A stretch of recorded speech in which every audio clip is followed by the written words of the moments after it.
Now we are going to look at the applications of Gauss law. So we have already derived the expression for electric field due to an infinitely long wire, due to a sheet of charge, etc. But now here, by applying Gauss law, how easy it is for us to find that out. We are going to look at that. Suppose you have an infinitely long wire, straight wire of linear charge density lambda. That means it may be positively charged. Right now let us assume that it is positively charged. And you would like to find out from this wire at a distance r what is the electric field at this point. Now in order to apply Gauss law, you need a closed surface. Here at a point you would like to find out electric field. What you will do? Let us just look at, if you look down from above, this wire will look like a point. At this distance, at this point P, which is at a distance r, you would like to find out electric field.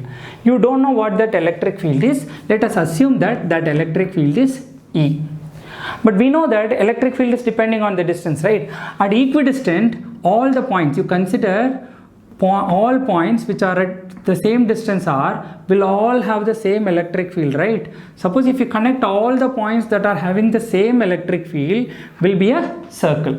And moreover, since this is a positively charged wire, all the field lines or electric field will be radially outward, and all the points at this circle will have the same electric field, and that electric field E is what we are going to find out.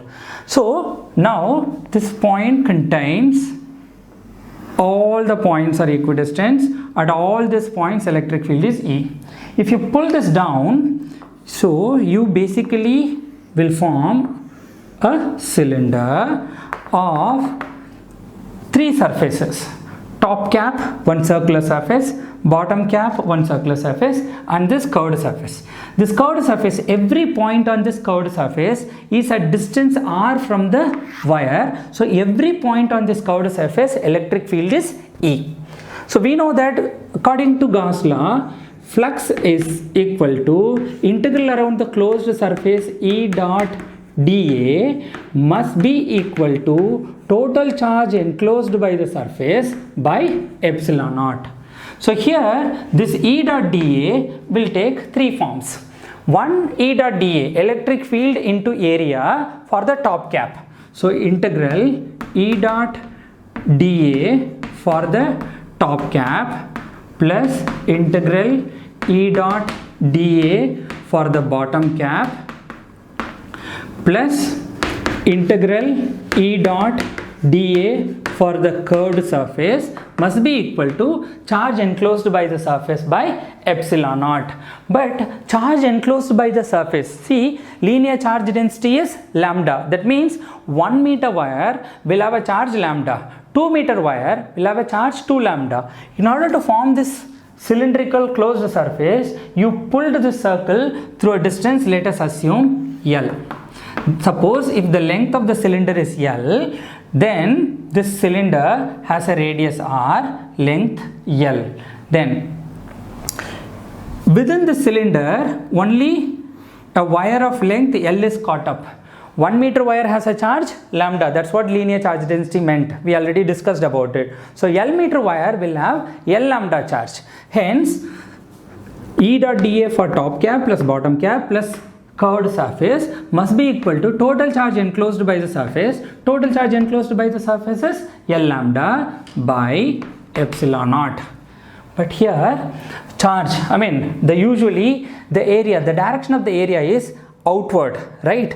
So the top cap, if you consider the top cap, here lines of force are radially outward, whereas the area here at the top is upward. The lines of force this way, the angle between them is 90 degree. This is direction of the area, this is the direction of the electric field, that are 90 degree. Because if you consider this wire, this top cap, electric field is from this wire, lines of force go this way, electric field, area vector is upward, the angle between them is 90 degree. So E dot dA for the top cap becomes 0. Bottom cap also, if you consider an area, that area vector will be downward, but whereas electric field will be this way, the angle between them is 90 degree. So E dot dA for the bottom cap will also be 0, because E dot dA is E dA cos theta, and here E dA cos theta, and they cancel out each other. So the only thing is E dot dA for the closed surface, the curved surface. See, you have considered the curved surface like this. Correct. This curved surface, every point on this curved surface is equidistant from the wire. That means every point will have the same electric field. That electric field is what we need to find out.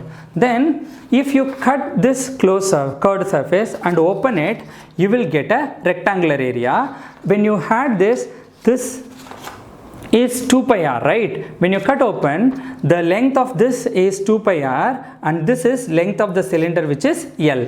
So area of this rectangle is 2 pi r into L. Since all the points electric field are same, this E can be taken out. Integral dA. Integral dA is 2 pi r into L. We just discussed about it. That must be equal to L lambda by epsilon naught. Then L and L will be cancelled, and electric field is equal to lambda divided by 2 pi epsilon naught r. Electric field due to an infinitely long straight wire is at a point P at a distance r is inversely proportional to r. You remember how much we struggled to establish this relationship using integral method. But in Gaussian method, by applying Gauss law, this imaginary cylinder, Gaussian cylinder, we just have come about it within 2-3 steps.